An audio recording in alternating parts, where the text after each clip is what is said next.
हम आपको एक कथा सुनाते हैं श्री रामचरितमानस का। भगवान राम से अगर कोई प्रेम तो सब करते हैं, लेकिन कोई सबसे ज्यादा प्रेम करने वाला है तो वो माता कैकेयी है। लोग तो समझ नहीं पाते हैं, कहते हैं कि वो तो वन में भेज दी थी, वो कैसे प्रेम करती हैं।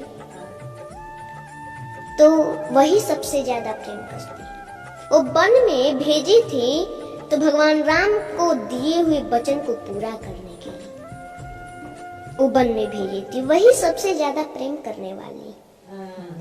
सभी लोग, सभी माताएं अपने बच्चे को दूध भात खिलाती हैं बड़े प्रेम से। वैसे ही एक बार माता कैकेयी भी भगवान राम को अपने गोद में बैठा करके और दूध भात खिला रही थी। भगवान राम एक गिलास खाए, 2 गिलास खाए, 3 गिलास खाए, चौथे में हाथ पकड़ लिए। बोले, माँ आपने कभी हमसे ये नहीं पूछा कि राम तुमको कुछ चाहिए। तो माता कैकेयी बोली कि अरे पुत्र, अरे राम, तुमको कुछ चाहिए तो जल्दी बोलो, क्या चाहिए? तुमको कुछ चाहिए, जल्दी बोलो। तुम्हें मांगने में देरी हो सकती है, मुझे देने में देरी नहीं हो सकती। भगवान राम बोले, माँ पहले मेरी कसम खाओ कि जो मैं मांगूंगा वो दूंगी। माता कैकेयी बोली, हाँ राम, मैं तेरा कसम खाती हूँ, जो तुम मांगोगे वो हम देंगे तुमको। मांगो, क्या चाहिए? भगवान राम बोले, माँ लेकिन जो मैं मांगने जा रहा हूँ अगर वो आप दे दोगी तो संसार में कोई भी आपका नाम, अपने बच्ची का नाम नहीं रखेगा। तो कैकेयी माता बोली, मुझे मंजूर है राम, बताओ ना क्या चाहिए। मेरा नाम, अपनी बेटी का नाम कोई न रखे, ये मुझे मंजूर है। मेरा राम प्रसन्न रहे, इससे बढ़कर मेरे लिए और क्या हो सकता है। भगवान राम बोले, माँ लेकिन जो मैं मांगने जा रहा हूँ अगर आप दे देंगी तो संसार में आपका अपजस होगा। माता कैकेयी बोली, मुझे जस मिले, मेरा राम प्रसन्न न रहे तो वो जस मुझे नहीं चाहिए, मुझे अपजस मंजूर। भगवान राम के आंखों में आंसू आ गए। बोले, माँ लेकिन जो मैं मांगने जा रहा हूँ वो आप दे देंगी ना, तो कदाचित आपको वैधव्य जीवन भी देखना पड़ सकता है। माता कैकेयी जब ये सुनी मौन हो गई। आप ही बताइए, कोई भी भारतीय स्त्री हो तो उसको ये बात तो खटकती है। मौन हो गई माता कैकेयी। थोड़ी देर मौन रही, फिर कुछ देर के बाद बोली, राम मुझे कदाचित वैधव्य जीवन ही क्यों ना देखना पड़े, वो भी मुझे मंजूर है, बताओ तुम्हें क्या चाहिए।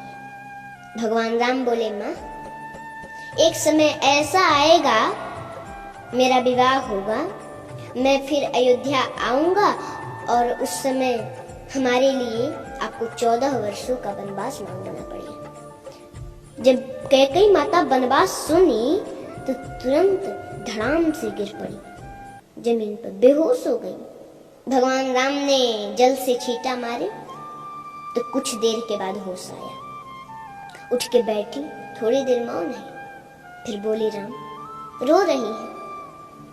बोली, राम देखो मुझे अपजस भी मंजूर है, मेरा नाम, अपनी बेटी का नाम संसार में कोई न रखे ये भी मंजूर है, कदाचित तो ना देखना पड़े वो भी मुझे मंजूर है, लेकिन मेरा राम मुझसे दूर रहे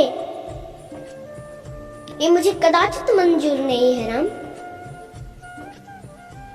मैं तुम्हारे बिना 1 मिनट नहीं रह पाती, तुमने 14 वर्ष सोच भी कैसे लिया राम? ये वरदान वापस ले लो, मैं नहीं दूंगी, मैं नहीं दे सकती ये वरदान। भगवान राम बोले, माँ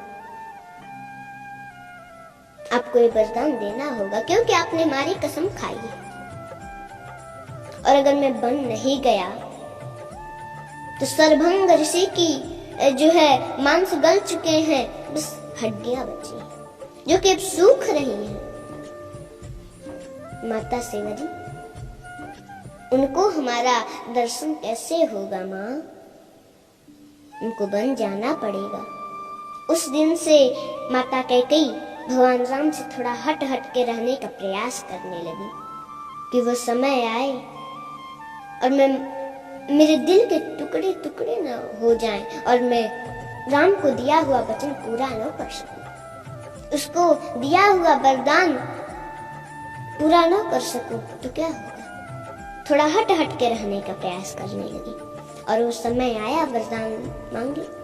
पहले तो भगवान राम को सूचना मिला था कि उनका राज्याभिषेक होने वाला है, लेकिन प्रसन्नता मयान गताभिषेकतस्तथा न ममले वनवास दुःखत मुखाम्बुजश्री रघुनंदनस्य मे सदास्तु सा मंजुल मंगल प्रदा। जब भगवान राम को ये सूचना मिली कि उनका राज्याभिषेक होने वाला है तो उनके मुख पर प्रसन्नता नहीं थी, लेकिन पुनः उसके अगले दिन उनको सूचना मिल गई कि 14 वर्षों का वनवास मिल गया, तो उनके मुख पर थोड़ा सा उदासी भी नहीं थी। उस समय तो प्रसन्न हो रहे हैं कि अरे पिताजी ने हमको अयोध्या का राज नहीं, पिताजी ने मुझे कानन राजू, पिताजी ने मुझे अयोध्या का राज नहीं, मुझे तो जंगल का राजा बना दिया। वो तो प्रसन्न हो रहे हैं और उस समय उपदेश देते हैं कि कोई भी परिस्थिति उसमें प्रसन्न रहना चाहिए, हंसते रहना चाहिए। कोई प्रसन्नता की बात सुन ले, ज्यादा उसमें प्रसन्न भी नहीं होना चाहिए, और कोई दुख का बात सुन लिया तो उसमें ज्यादा दुखी भी नहीं होना चाहिए। हर परिस्थिति में एक जैसा रहना चाहिए। जी देखिए, पुत्र और माता के बीच का जो प्रेम है वो इन्होंने कितने प्यार से समझाया है। इतना इससे पहले भी कई बार राम कथा सुनी होगी, कई बार आपने मंचों पर सुनी होगी, मैंने भी सुनी है, टीवी में देखा है, कई बार मम्मी के साथ सत्संग जाना हुआ है, लेकिन इतना प्यार से आज तक कभी नहीं सुनी।